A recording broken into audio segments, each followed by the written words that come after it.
by Adam Vaughan. Climate change is already making some places unlivable. Actor Sumro, Reuters, PA Images. Global warming has already made parts of the world hotter than the human body can withstand, decades earlier than climate models expected this to happen. Jacobabad in Pakistan and Ras Al Khaimah in the United Arab Emirates have both repeatedly crossed a deadly threshold for 1 or 2 hours at a time, an analysis of weather station data found.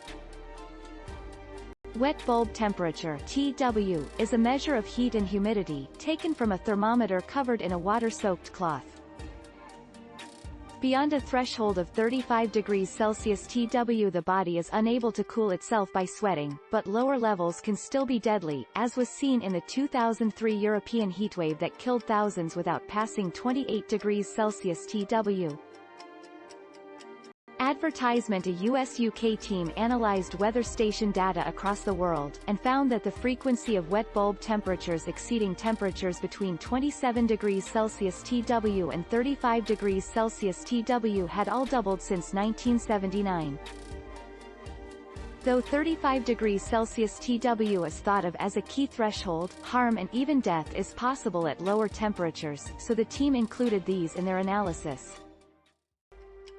Most of the frequency increases were in the Persian Gulf, India, Pakistan and southwest North America. But at Jacobabad and Ras Al Khaimah, 35 degrees Celsius (TW) appears to have been passed, the first time the breach has been reported in scientific literature. The crossings of all of these thresholds imply greater risk to human health. We can say we are universally creeping close to this magic threshold of 35 degrees Celsius. His team corroborated the threshold being breached by looking at another weather dataset, based on temperature and humidity observations and modeling. That analysis suggested several areas of the Persian Gulf will see the possibility of 35 degrees CTW happening once every 30 years at around 2.3 degrees Celsius of global warming. The world has already warmed about 1 degree Celsius due to human activities. Such intense humid temperatures have so far largely affected affluent Gulf states, which have the capacity to cope by investing in air conditioning. But Matthews warns that with continued climate change, the extremes will affect more parts of Pakistan, and India too, which may not have the capacity to adapt.